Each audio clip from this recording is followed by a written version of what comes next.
حدیث نمبر 910۔ حضرت عامر کہتے ہیں میں نے حضرت علقمہ رضی اللہ عنہ سے پوچھا کہ کیا حضرت ابن مسعود رضی اللہ عنہ لیلۃ الجن میں حضور علیہ السلام کے ساتھ موجود تھے؟ حضرت علقمہ نے فرمایا میں نے حضرت ابن مسعود رضی اللہ عنہ سے سوال کرتے ہوئے کہا کہ کیا آپ لوگوں میں سے کوئی ایک لیلۃ الجن میں رسول اکرم صلی اللہ علیہ وسلم کے ہمراہ تھا؟ انہوں نے فرمایا نہیں، البتہ ہم ایک رات نبی اکرم صلی اللہ علیہ وسلم کے ہمراہ تھے تو ہم نے آپ کو نہ پایا، بس ہم نے آپ کو وادیوں اور گھاٹیوں میں تلاش کیا تو ہم نے کہا آپ کو اڑا لیا گیا یا آپ کو شہید کر دیا گیا۔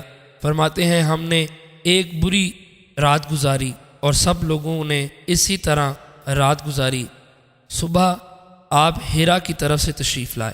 ہم نے عرض کیا یا رسول اللہ، آپ ہمارے درمیان سے غائب ہو گئے تو ہم نے آپ کو تلاش کیا لیکن نہ پایا، بس ہم نے ایک بری رات گزاری۔ آپ نے فرمایا میرے پاس جنوں کا فرش ستادہ آیا تو میں اس کے ساتھ چلا گیا اور میں نے ان پر قرآن پڑھا۔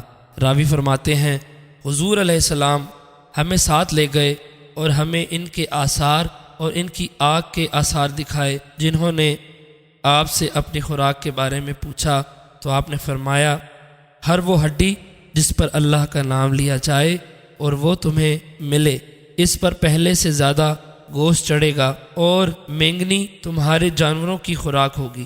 نبی اکرم صلی اللہ علیہ وسلم نے فرمایا ان دونوں ہڈی اور مینگنی سے استنجا نہ کرو، یہ تمہارے بھائیوں جنوں کی خوراک ہے۔